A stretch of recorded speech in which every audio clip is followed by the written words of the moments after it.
My name is Katie Paris. I am the founder of Red Wine and Blue, and we are a community of over 600,000 women all across the country who are working together to defeat extremism, one friend at a time. I'm not going to lie, I'm not even going to try to keep my cool. Like, I don't know how to be cool right now for this event with the West Wing cast coming on tonight. I have been a fan since college, seen every episode, just finished binge listening on Audible to the new book that Mary McCormick and Melissa Fitzgerald put out about behind the scenes called What's Next. Amazing. And I even, this is a true fact about me, I agreed to a blind date with my now husband 22 years ago, because the one thing I really had heard about him is that he had friends over on Wednesday nights to watch The West Wing. If that's not a testament to good character, I don't know what is. So I am going to just try not to fangirl and take deep breaths and try to be focused and get us kicked off into what I know is going to be a really special, exciting conversation that I know I could use 2 hours before the presidential debate tonight, where I know we all have a lot of nerves and use some hope and some inspiration and some grounding from Team Bartlett. Brad. There we go. Brad. Hey, Brad. hey, Hey. Brad's here. hey. From Budapest. I may have to go in a second. No, tell them no. No. I'm Just- in Gilead, man. I know, but honestly, tell them no. You're here now with us. That looks like Burbank to me. That looks like Burbank to me. Hi, everybody. Hi, honey. Are you in costume right now? Yes, this is like illegal. Oh my goodness. Well, Nobody tell. Nobody tells. There's no one here, Brad. Don't worry. There's nobody. Yeah, there's nobody here. well, No, you thank you. can't stay long, Brad. You're the one who should talk first. What question do we have for He loves Brad? to talk. Go. Okay, Bradley, Becky. we'll get you going first. Okay, actually, Okay. because you are going to have to go so quickly, I'm going to skip ahead here for a second. Bradley, like quick for tonight. Channel Josh. It's debate prep. The debate is happening in 2 hours. What is he doing? What is Josh Lyman doing? How is he feeling? And I think he's. and how is he going to help this candidate, Kamala Harris, crush it against the other one tonight? I would tell her. I would tell her she knows what she's doing. I would tell her to take her own advice that she gives out to everybody, which is if you get nervous at all, just remember how important it is what you're trying to say. I think if I'm Josh Lyman, to her, I'm feeling the way I feel now, which is just very anxious about the consequences of this moment. And I would want everybody who supports her to know that this is going to be an incredibly close election. Take absolutely nothing for granted. Biden won by 7 million votes, 5 points nationally, but he won the Electoral College 40,000 votes in swing states. And I was up here in Canada in 2020, and I do a lot of stuff with the Wisconsin Dems, and we thought we were going to win Wisconsin by at least 150,000. And Ben Wickler, who's the great head of the Dems party, called me in the middle of election day and said, "This is really, really close. It's terrifying." And we won Wisconsin by 10,000 votes. So we need to run very fast through the bag at first base. All gas, no brakes. That's what Josh would say. Keep us out of Gilead, for God's sake. So Josh, what is it about this crew that, like, you're in the middle of a shoot and you're walking around on your phone and you're like, yeah, and you're eating an orange, because obviously, like, how is it that you all are I want to hear this from everyone, but like, what is your connection after all these years to these people here on this? I'll talk really quickly. I think the farther we get away from this show, the luckier we feel of having had the opportunity to be a part of it. it's always about the experience of doing it.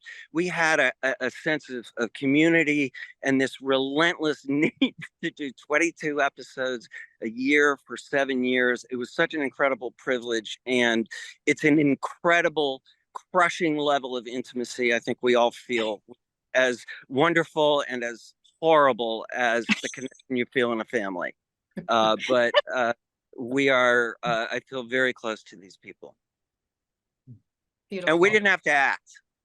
I always say that I think the show came together when Martin was hired on full time, because we didn't have to act that our love for him. And they're calling me back to Gilead, so I have to go act. But I love you all.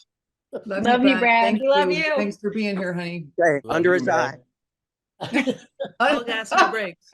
Under his eye. Bradley Whitford, everyone. Yes. Thank you. That was Yay, awesome. Brad. Bye. Bye. Okay, so I want to start there with all of you all.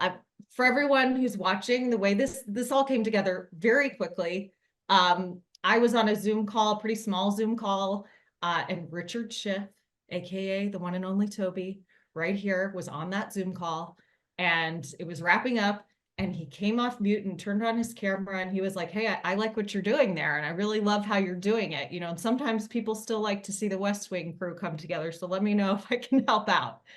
And I like lost my breath and then regained composure. And then we started emailing later on. And it was literally, Richard, you made me laugh. You're like, I'm a terrible organizer. I don't know how to do this. And then within 24 hours, you had everyone organized.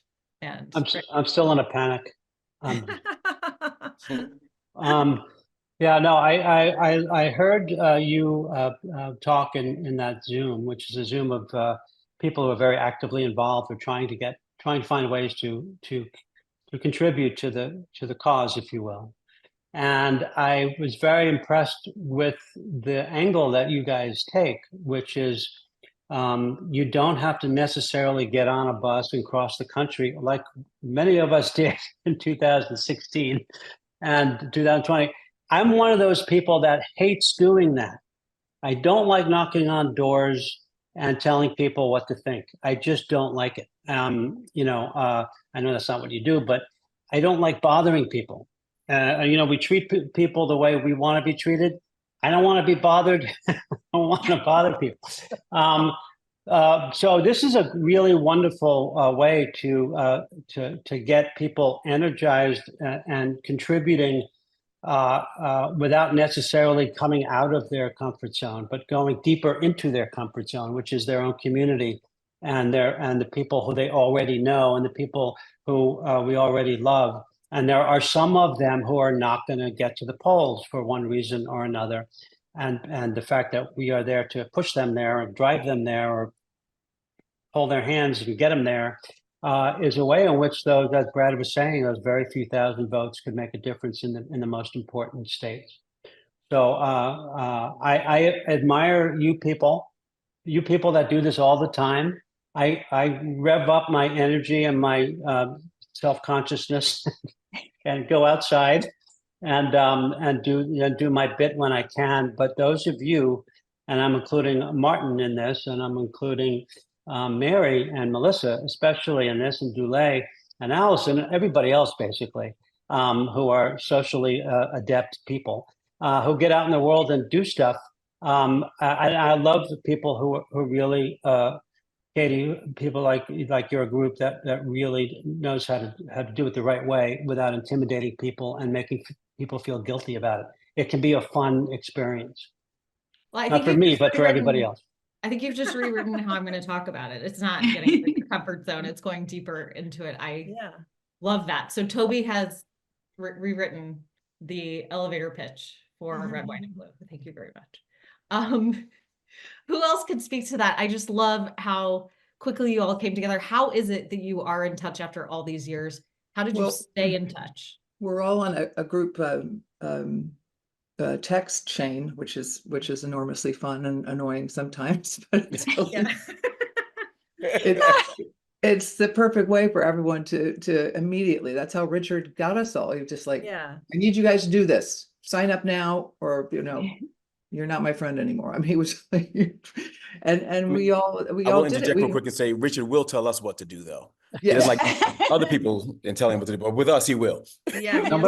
Somebody's got to be the commander from the hill and sit in his rocking chair.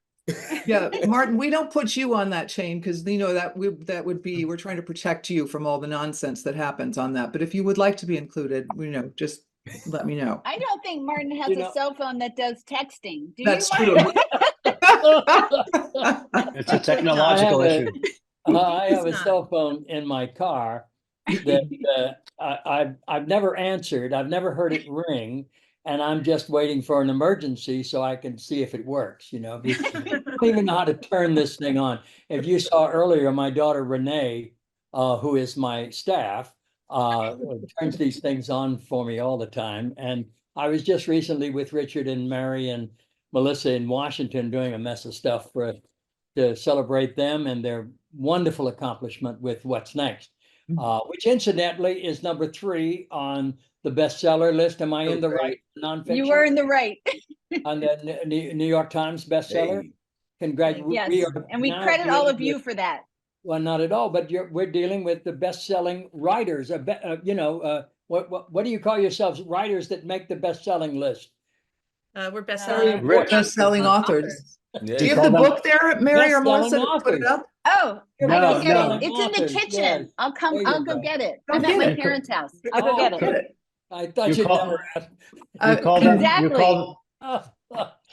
I think this is a tremendous insight into what's necessary for our time and place in this environment. Oh, look what's come back. What's next? Yeah, there it is. So This is my Mary and mom's Melissa, copy. give us a bit of a pitch there. Well, it's What's Next, a backstage pass to the West Wing, its cast and crew, and its enduring legacy of service. And in addition to being a ton of really fun backstage behind the scenes stories, it also elevates several of the charities that each one of us cares about and champions. Not all of them, but several of them in this book. And we really hope that that's something that people will take away from the book too. In addition to having it be fun and our personal photos. Yeah. And we trash Josh Molina a lot. Here's a whole chapter. That alone is worth the price of admission. Exactly right. Agreed. You can't go wrong. You can't go wrong. By the way, he was going to join, but then he said he couldn't because he's in London. But I don't know. Was that just an excuse? No, that's true. I don't It's know not- if Josh can join from Budapest. I don't know. It's earlier in London. That's what you see. I don't know. Oh, wow. He's in rehearsal, I think. They open He soon. is. Yeah, but That's let's true. be honest with each other. There is a certain level of relief when Josh is not part of one of these It's situations. best Am when I in he's- the right? Yes, you are in the right. Yeah. Name the section of the book that Josh immediately went to knowing that it was about him. What's that chapter called, Melissa? Meanest man in the world. And who were you referring to? Josh Molina, he He did. knows. And he was very proud of it. He took a photo of it and said, I went right to the chapter of me. See?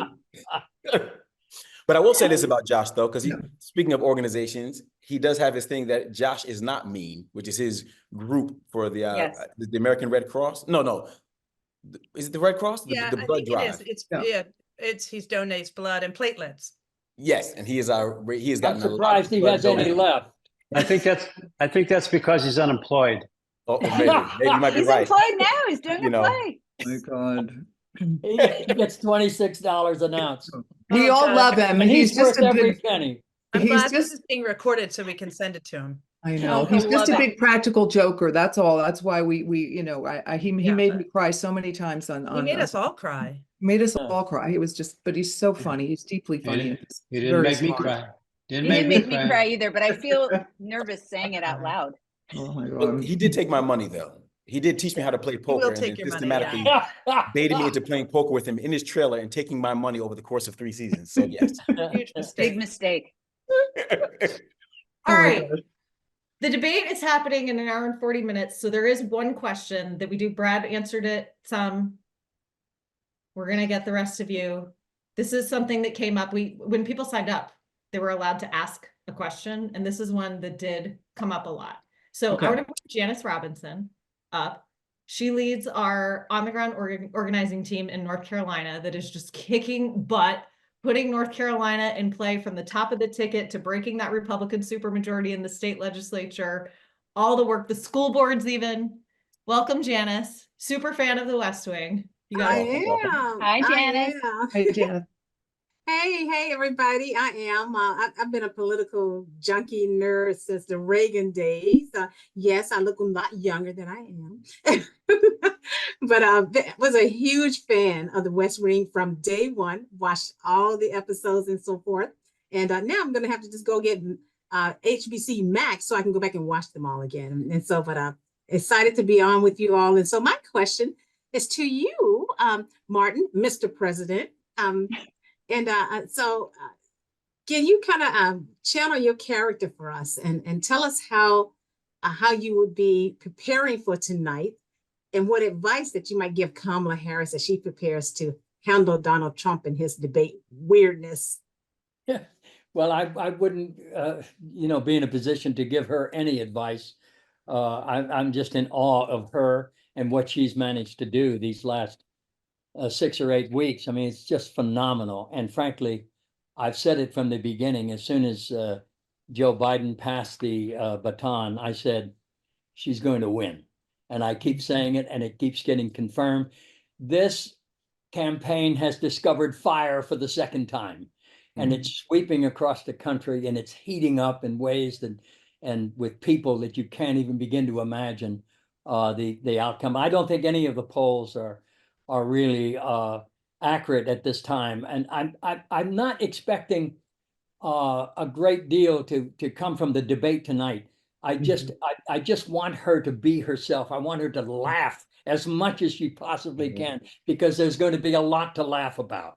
And she's a no nonsense lady, as we all know, but she's also got this great heart and this sensitive being about herself, and she's for real. I met her husband last week at a fundraiser here in Los Angeles, and he was just he's still so in awe of her that it's the romance in their life is just so alive and so real, and the way they respond and support each other is inspiring, but they each have this sense of humor that is so disarming. And that's what annoys that wretched man is going to be dealing with this night, is that it's got to be about him. And a lot of things are about him that are not human. And I think that Ms. Harris is going to expose a lot of that this night. I think that the one thing I would ask her to consider is those 3 hours that fool sat in that dining room watching in real time what was going on just a few thousand yards away. People were dying, people were being massacred, there was desecration, there was a violent mob, and that man could not offer one bit of compassion, humanity, for what he was seeing in real time. Even his own daughter, his chief of staff, all the people. That is the key issue. That's right. This man has no sense of humanity. There is no sense of, I mean, is this the kind of guy you would want to have stop on the side of the road if you have an accident? I promise you he wouldn't stop. It's none of his business. It's not about him. And he would bitch about it if he was standing by the side of the road and no one stopped for him. So we're not dealing with the same kind of humanity that is necessary to be a leader. Just to be a normal human being is to feel people's pain, to understand what's going on, and that you have the power and the responsibility. But that fool sat there and told us more about himself, which is all about which is the only thing he cares about. And so I hope that tonight she brings that up, those 3 hours that man sat there watching death and destruction in front of his eyes for his own purpose, for his own power. And that's what's at stake now. We know what's coming. Allison, do you want to jump in? You can channel either Chief of Staff energy or Press Secretary energy. Yeah, I think I'll Or channel what? press secretary energy, and I'm sure that CJ would have been involved in the prep for this debate all the way, to strategizing, refining talking points, and figuring out how to counteract Trump's rhetoric. And I think she'd say, like, we all know he's just gonna lie. There are going to be so many lies, and I don't think her focus should be on addressing each of his lies, because then it's just she should stay. I think she should stay, or CJ would think that she should stay on topic, on connecting with the viewers, and showcasing leadership, and also keeping her cool and laughing when she can, and just projecting the confidence that comes with knowing that she's on the right side of history. She would definitely just encourage her to be her authentic self, and just show her strength and conviction, which are her greatest strengths. That's what I think CJ would be.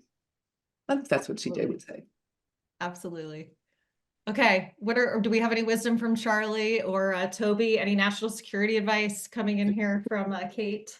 I mean, national security wise, I think, look, Trump is so easy to manipulate. It's so worrying. It's actually really worrying how unsafe we are, and what a bipartisan response we've had from national security, past national security leaders and all the generals, and everyone's coming out and going like, no, I mean, he's just so easy to manipulate with the slightest bit of praise by, monsters all over the world. So I think, yeah, I would love to hear her. I mean, Kamala the vice president has spoken quite a bit about how we would be much safer in her leadership. And I think, yeah, she can't hit that hard enough, because Lord knows, when you think, like, when you look up to Putin, we're in trouble, and yeah, we're in big trouble if he wins. So we have to, what did Brad say?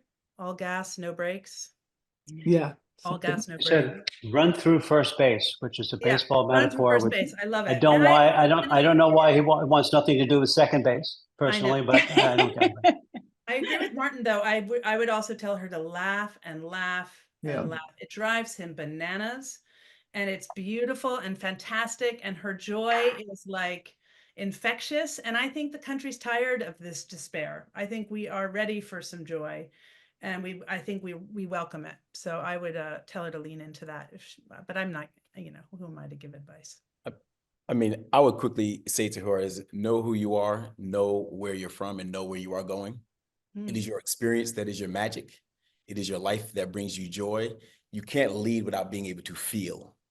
And that guy does not feel. He has no empathy, because he's always been removed from society.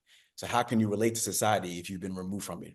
But her experience coming up in Oakland and going to Howard University, and then her experience coming up as a DA and all of what she's done, you have been involved with the community. I love when she says it has always been Kamala Harris for the people. I think that's amazing. I think that's what it is. Lean into that. Know who you are, and know where you're going, know your magic, and know your joy. That's infectious. And that's what we need in this time. And that's why Charlie's such a great character, because he can speak clearly and straight to the truth. And Toby's there to complicate it all over again. My take, I think Toby is a strategist. Toby obviously would be directly involved with the debate prep, and if it was Bartlett and or Martin, he'd be in the middle of arguing with him during that debate prep, as you remember. And Toby, there was a big episode that we actually redid for the benefit 4 years ago to get out the vote, in which Toby challenges Bartlett to be as smart as he actually is, and to not run away from that brilliance. Toby, from a strategist point of view, you have two objectives really, if you're talking about getting votes. One is to try to convince or coerce or to get people to rethink, who are in the middle, who are somehow in this day and age, how they can possibly get there, be undecided, but that's where they are, or they're swayable slightly to one side or the other. That's a particular strategy. That's different than let Kamala be Kamala and let her be as impassioned as she actually is, and as funny as she actually is, and as smart as she actually is, and the kind of debate response that will get us all charged up, but those people in the middle might move to the other side. I don't know which is the best strategy. I don't know, how you move voters from here to there, and those few thousand votes that Brad was talking about are the difference. So there's two ways to get there. One is to energize your base fully and with great passion, so that they do that much more work, so that the base turns out that much more. Or do you try to sway?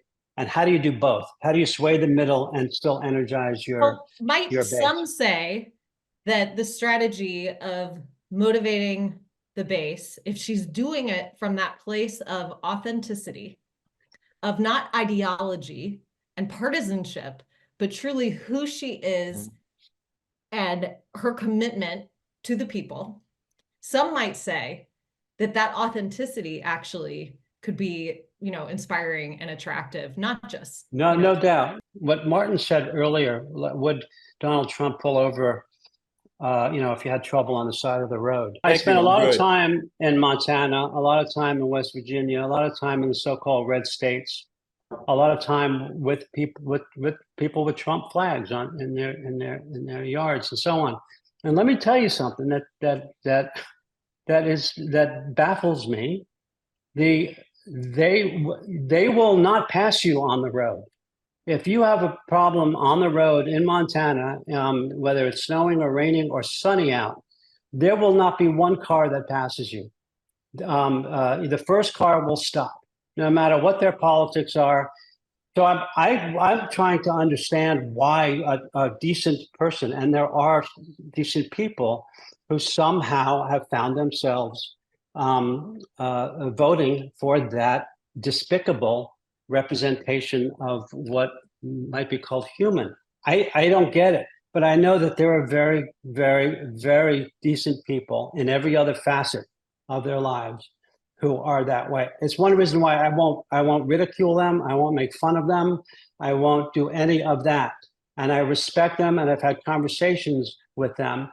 And hopefully that's the beginning of a process we can all take part in, that to begin the healing in this country. But it's why Richard Schiff is so baffled by this whole experience, and somewhat depressing. And at the same time, when I see Kamala speak, and when I feel her impassioned words, and I see how people respond to that, I get very, very excited and very, very optimistic. We can be healed with the love and the passion and the energy that we bring to this campaign.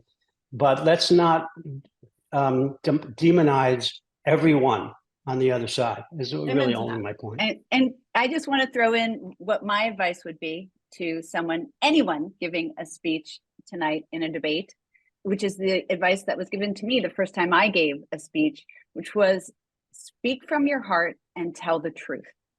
And if you've done your homework and you're authentic to who you are, and you stand before people and you speak from your heart and you tell the truth of why you're there, why you want to be in this position, how you want to make their lives better, how can you lose? If you speak to their patriotism, your own patriotism, us coming together, working together to heal this nation, how can you lose? And, my brother's a football coach, and he always says to me I get nervous before I do anything, but he always says, ask me a couple questions. And he says, is it important to you? Does it mean something to other people? Then get out there and get after it. And that's what he always says to me, and always helps me. It's good advice. I just want to quickly piggyback on that. And I think one thing I wanted to add to it was, I believe how you reach people is by talking about what you're for and why you are for it. So I believe that she focuses on what she is about, why her thoughts, her beliefs about certain situations, and why she is for that, and less about why we are against something else. That's how you reach people. You, as Richard was saying, you're always going to have someone who has a differing opinion with without your thoughts. And it's easy to say, I don't like that. I don't like that. I don't like that. But what do you like? What are you passionate about? What do you believe can actually get us to not go back? How do we move forward? What are those actionable plans? I think that's how you can really reach people who may not be so sure which way to go. And how do we move forward together? I think that's the other thing, is together.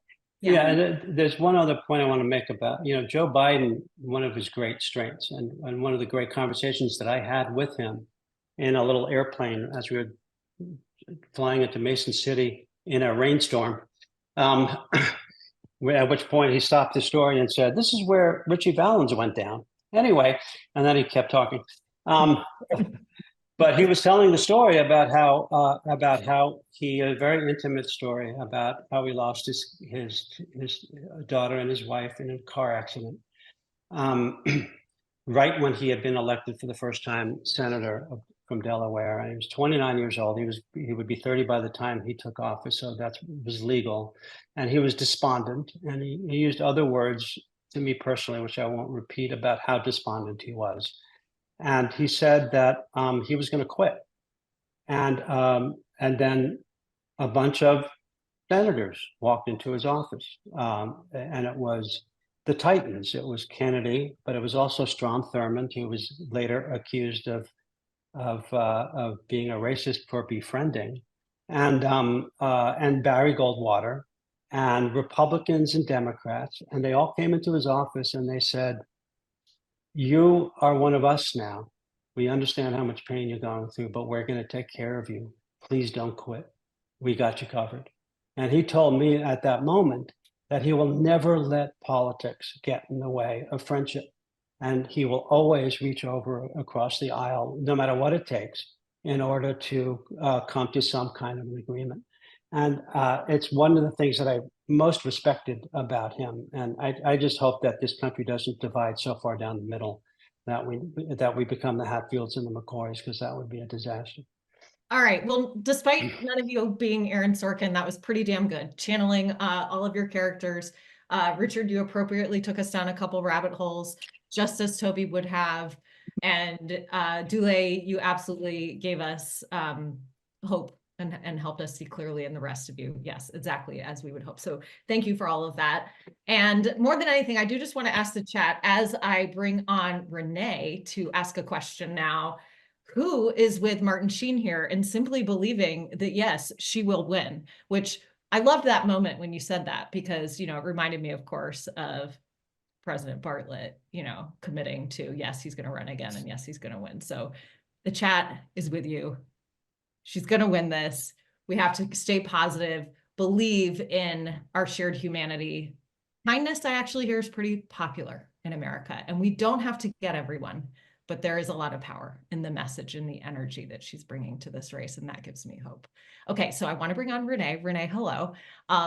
Very thrilled to have Renee on. She is one of the women who oversees our network of nearly 500 local grassroots groups doing work all across this country, day in and day out. And Renee is talking to those leaders all across the country every day. So also major super fan here. Reaching my levels of nerdness along with Janice. So Renee, what's your question? First off, hi, and I will make this as quick as I can, but we know that the West Wing changes lives. When it came out, I was a law student in DC, but not very political. But somehow over those 7 years watching that show, I started to believe on a molecular level in that we deserve, as humans and as Americans, the kind of public service of a Charlie or a Toby or a CJ or a Josh or Donna or Kate, And so kind of what I wanted to ask is, how did the West Wing change you all and your relationship to service and, being politically engaged? And I think I meant to ask Dule first. And can I just say also, huge fan of Psych. Sorry. Me too. Well, it started by this older gentleman who likes to beat me in basketball, knocking on my trailer and saying, "What are you doing this weekend?" I said, "Nothing." He said, "You come with me. We're going out campaigning for Al Gore." And that older gentleman was someone by the name of Martin Sheen. And, and he comes knocking on your trailer door you don't really say no. And when I went out there, I was really inspired by seeing how democracy actually works. Until you're actually going across the country, seeing how people are so engaged, you kind of feel a little removed from it. And in that situation, it really inspired me to say, if you want to see change, you have to be the change. You got to do something. And it's like passing the baton. I'm here, and now someone else is doing something else, and someone else is doing something else. And that first time that I went out with Martin, I believe it was Rob Reiner and Martin, you might remember who else was on that. It was truly inspiring to me to go across the country and see citizens in action. The second part of it is because of the show itself, I was able to be afforded the opportunity to actually meet a lot of these lawmakers. John Spencer used to always say, you wouldn't get this on a cop show. He would always tell us this because of the experiences that we would have. But getting a chance to talk to people, I realized that even though someone may not necessarily be completely aligned with all of my political ideology, they were not bad people. The majority of people were people who had thoughts about this country, about how to make this country better, and really were believed passionately about that. And that, again, as I got a chance to take a closer look and I was able to, I guess, have a more intimate dynamic beyond the headline news of it all, I start to see the humanity behind the lawmakers. And that also inspired. And I saw how they could be influenced by hearing a conversation or having a conversation with somebody. So those two things together was what really inspired me to keep on going. And then every 4 years, if it's not Melissa, it's Richard. If it's not Richard, it's Mary. If it's not Mary, it's Martin. Somebody's calling saying, it's time to go. Someone's knocking on my trailer, even if I don't have a trailer. Somebody's saying, let's go. Martin, I hear that you're getting arrested a lot whenever you weren't shooting during the West Wing days. Mary and Melissa talk about that a lot in the book, What's Next? I enjoyed every single anecdote. So what was that your plan? Like, I'm going to model this, like real activism for these people, or has that just always been who you are? I mean, well, I've often said, that I've been an actor all my life. In fact, I have no conscious memory of ever not being an actor. I didn't know what it was until I started going to the movies around the age 5 or 6. And then it gradually dawned on me that I was like those people up on the screen. And so I was very comforted by that knowledge and that deeply personal freedom that it gave me. It gave me a possession of myself. And I knew that I would never be happy and I would never be free and to become my true self if I didn't do this thing, this mysterious thing. But while acting is what I do for a living, activism is what I do to stay alive. So I can't really separate them. I use a phrase, and everybody I know on the show is sick of hearing me say it, but I think all of us have to find a way to unite the will of the spirit with the work of the flesh. And then we become whole. And then we become our true selves. And so when I came to the West Wing, mind you, it was just for a few episodes. And who could resist my first line in the pilot, the answer to a question, what is the first commandment? He said, I am the Lord thy God, thou shalt have no false gods before you. That was my opening line. How are you going to refuse that? And so I ran with it, and I accepted that in order to do the show, I would do maybe 4 or 5 episodes in a season. I said, fine. And they said, the only requirement that you have to sign off on is that you cannot play another president while we're on the air. And I said, what are the chances? So I was delighted. And then when the pilot was aired or viewed by the network, they asked, well, who works in that round office? And it came back to me, and I was lucky enough to get signed on as a regular, and I was happy as Larry, and I could not have been more enthusiastic about it, because when in your life, like John said, when do you get to do this on a cop show? No, this was about what we do for a living. It's about that sense that we cannot separate ourselves from this business, this work, from each other in the long run, So even when I would go out with DeLay or any people from the show to do anything political, I've always said, the act of breathing is a political act. If somebody has fouled up the air, you're entitled to clean air. So politically, just the act of breathing transcends everything. And I deal with a lot of very conservative people, like Richard was saying. Yeah, people stop in Wyoming and Montana and Ohio. Yes, they've stopped, and I've been a recipient of great kindness and compassion, humanity. But when they come to arguing about government, they don't want big government. Well, the very road that you're traveling on is there because of government. And the schools your children go to are there because of government. And the fire department and the emergency and the people who make sure that their grocery products are not fouled up, that's government. And so, you know, the government is not something we see, it's something we have an image of, but it's like 3 million people serving, and that doesn't include the military. It's people who serve as a living. This is what they do for a living. They serve the people. They serve the nation in these various agencies. The administrations change every 4 years, but they stay. They're lifelong patriots. This is what they do for a living. They serve the people, like Kamala Harris, for the people. The federal government is for the people on every conceivable level. And so I say that you have to start taking it personally. If you don't take it personally, it's impersonal. If it's impersonal, who the hell cares? So I take politics and my humanity in the same breath. I cannot separate any part of myself.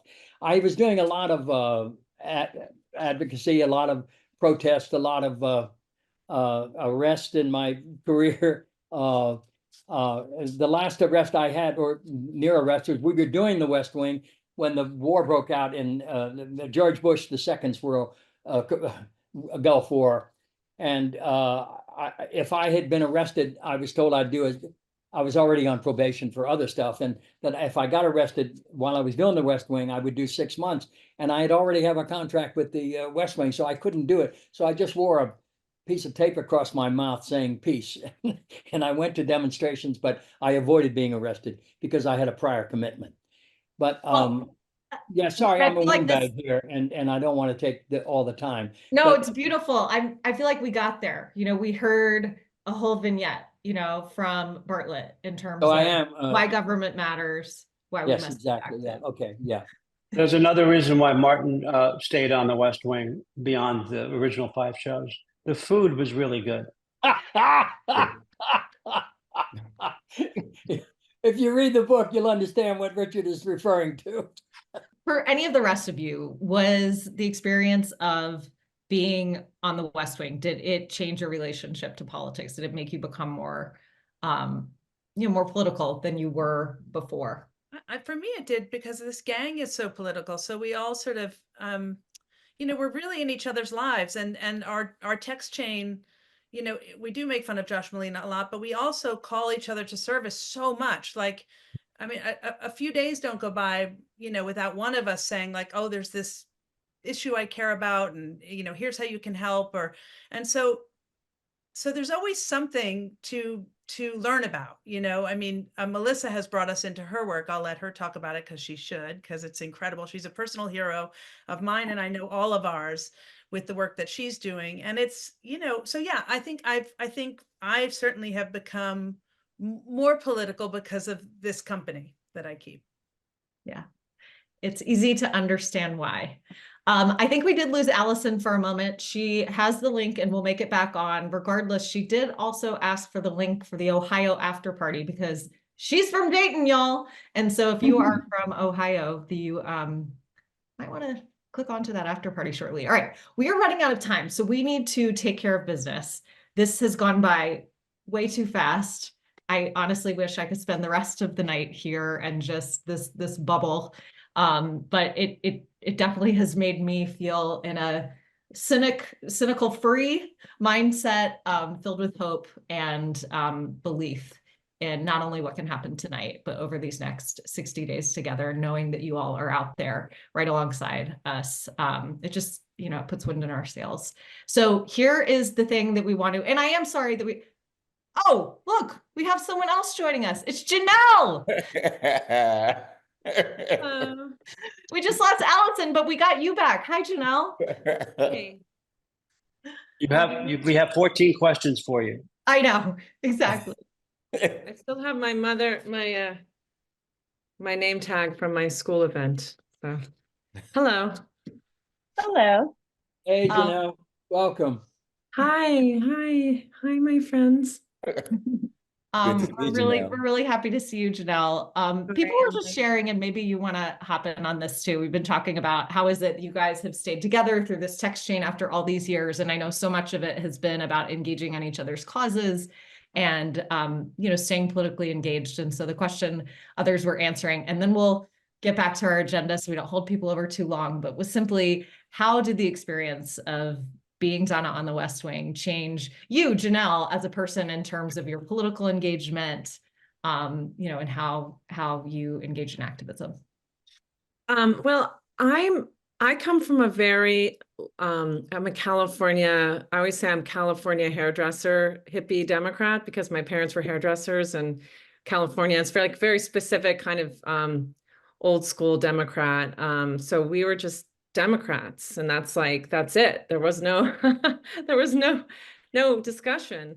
And I still feel that way. So I started out from that place. So being on the West Wing was like pretty natural for me. And yeah, and I think Melissa and Mary and Martin and Dulé, everyone has all kind of encouraged everybody else. We've encouraged each other through just supporting each other, but also I see, everybody's inspired by Martin, of course. Martin, I'm sure everyone's already said that. So just always trying to do a little bit better. We're all busy. I have two kids, and it's been, overwhelming in its way. And so I make the time when I can.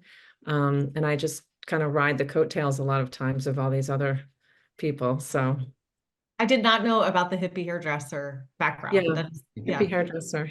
Yeah. Although But you very liberal. Okay. All right. So Allison, I'm texting with her. She's saying that they had a brownout at her house and she's trying to get back on. But regardless, she will hop on in the next moment, or she might come to the after party. How many people are in Los Angeles right now? Dulé, are you here? Yep. Yeah. I am. You know about this fire. There's a huge fire. It's being called the airport fire, and it is moving towards these communication towers. So right now, there's a state of an emergency. And so she may be in the affected area of one of these communication towers. I see. Okay. Wow. Well, we're lucky to have hung on to the rest of you. And thanks for that update. And we will make sure all is well with Allison. So, okay. For everyone else, I do want to, what we want to do just as a memento for tonight is ask all of you guys, we're just going to give a warm West Wing wave to everyone just in a moment.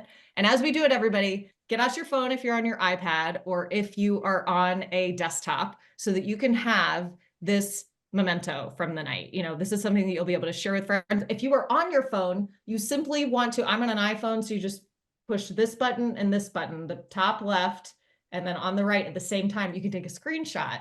And then you're going to have this not just as a memento from tonight, but this is something that we're going to use in our after parties to get out the vote. Because we're going to, what happened here tonight cannot just be talk that happened for an hour here tonight, as much fun as it is. What we have to do is take the energy that we have all felt here and channel it outwards. As Richard said, we are going to not get out of our comfort zone. We are going to go deeper into our comfort zones and into our networks and make sure that we get out the vote and do that hard work, but fun work and important work as we deepen our connections with the people we know. Okay, so Allison is trying, but let's just do it. Everybody, let's go for this. Just hi, everyone. Everyone just wave like from the West Wing so people can take this photo. 5, 4, 3, go West Wing. 3, 2, 1. Okay, so you got your screenshots. Amazing. What's going to happen next is Drew is going to stop the chat, and we are going to be putting up a link. AJ's back. Am I here? Oh, you're here. Yes, you're here. We got to do it again. We got to do it again. We need you on the phone. Okay, Allison, God. everybody's waving. So everyone can take a screenshot with all of you in it, okay? Or a photo of, so I get to do it too. And I'm so sorry. Richard. Oh, we're just glad you made it back. I am going to give Martin the final word of the night to simply tell us, Martin, why is it so important to not just have tonight be about talk? As fun as it is, I would love to walk and talk with you all night. But why is it so important that we take action and continue here to make a difference in our communities? In order to really understand this moment, we have to project ourselves to Wednesday, November 6th. How are you going to feel that day if you don't have a personal involvement? If it's not personal, it's impersonal. If it's impersonal, nobody really cares. So we've got to take it personal. Thank you, Martin. Thank you all for being here tonight.